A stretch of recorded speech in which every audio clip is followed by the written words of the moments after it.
Desamangalam bulk water പദ്ധതിയുടെ വേഗത കൂട്ടാൻ കേന്ദ്ര സംഘം ജില്ലയിൽ സന്ദർശനം നടത്തി. എളവള്ളി ഗ്രാമപഞ്ചായത്ത് ഉൾപ്പെടെ ദേശമംഗലം, കടങ്ങോട്, വേലൂർ, വരവൂർ, ചൂണ്ടൽ, കണ്ടാണശ്ശേരി, മുള്ളൂർക്കര എന്നീ 7 പഞ്ചായത്തുകളെയാണ് സ്കീമിൽ ഉൾപ്പെടുത്തിയിട്ടുള്ളത്. ദേശമംഗലം പഞ്ചായത്തിൽപ്പെട്ട ഭാരതപ്പുഴയിൽ നിന്നാണ് പദ്ധതിക്ക് ആവശ്യമായ വെള്ളം ശേഖരിക്കുന്നത്.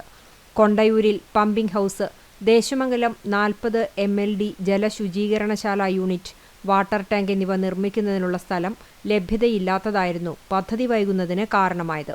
കൂടാതെ 56.6 കിലോമീറ്റർ ദൂരം പൊതുമരാമത്ത് വകുപ്പ് റോഡുകളുടെ പാർശ്വഭാഗം പൊളിച്ച് പൈപ്പ് ഇടുന്നതിന് പദ്ധതി നിഷ്കർഷിക്കുന്നുണ്ടെങ്കിലും 5.73 കിലോമീറ്റർ മാത്രമേ ഇതിനകം അനുമതി ലഭിച്ചിട്ടുള്ളൂ. 45 കോടി രൂപയാണ് സ്കീമിൽ ഉൾപ്പെട്ട എളവള്ളി ഗ്രാമപഞ്ചായത്തിന് അനുവദിച്ചിട്ടുള്ളത്. പദ്ധതിയുടെ ഭരണാനുമതിയും സാങ്കേതിക അനുമതിയും ലഭിച്ചു കഴിഞ്ഞു. പദ്ധതിയുടെ ഭാഗമായി വെള്ളം സംഭരിക്കുന്നതിന് 10 ലക്ഷം ലിറ്റർ ശേഷിയുള്ള വലിയ ടാങ്ക് പറക്കാട് മൊടാട്ടുകുന്നിൽ ജലവിഭവ വകുപ്പ് വക സ്ഥലത്ത് സ്ഥാപിക്കും. ഈ വെള്ളം താമരപ്പള്ളി പൂച്ചക്കുന്നിലെ നിലവിലുള്ള ടാങ്കിലേക്ക് എത്തിക്കും. തുടർന്നാണ് ഗാർഹിക കണക്ഷനുകളിലേക്ക് കുടിവെള്ളം വിതരണം ചെയ്യുന്നത്. നിലവിൽ 3900 ഗുണഭോക്താക്കൾക്കാണ് ജലനിധി കുടിവെള്ളം വിതരണം ചെയ്യുന്നത്. 4437 പേർക്ക് കൂടി ഇനിയും ഗാർഹിക കണക്ഷൻ നൽകാൻ ബാക്കിയുണ്ട്. ബൾക്ക് വാട്ടർ പദ്ധതി വരുന്നതോടുകൂടി 4437 പേർക്ക് കൂടി പുതിയ കണക്ഷൻ ലഭിക്കും.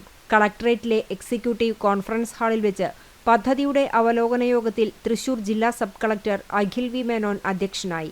കേന്ദ്ര സംഘാംഗങ്ങളായ ദീപാലി മിർസ്കാർ IPS, ടെക്നിക്കൽ എഞ്ചിനീയറായ സുധീർ കുമാർ ബന്ധാരി, ജലവിഭവ വകുപ്പ് Thrissur PH circle superintending engineer PA Suma, Nattika project division executive engineer GL Vishnu, assistant executive engineer HJ Neelima, assistant engineer PV Shiny എന്നിവരാണ് സംഘത്തിലുണ്ടായിരുന്നത്. Kerala rural water supply and sanitation agency community development manager MP Shaheer, regional project director PI Manoj, technical manager S Athira, ജനപ്രതിനിധികളായ Jio Fox, NB Jaya, PM Abu, Sreebitha Shaji, ഗ്രാമപഞ്ചായത്ത് secretary Thomas Rajan, Jalanidhi ഭാരവാഹികളായ PI Babu, PM Joseph, KA Preman, Geetha Mohanan, Cherupushpam Johny, TB Santhosh എന്നിവർ സംസാരിച്ചു.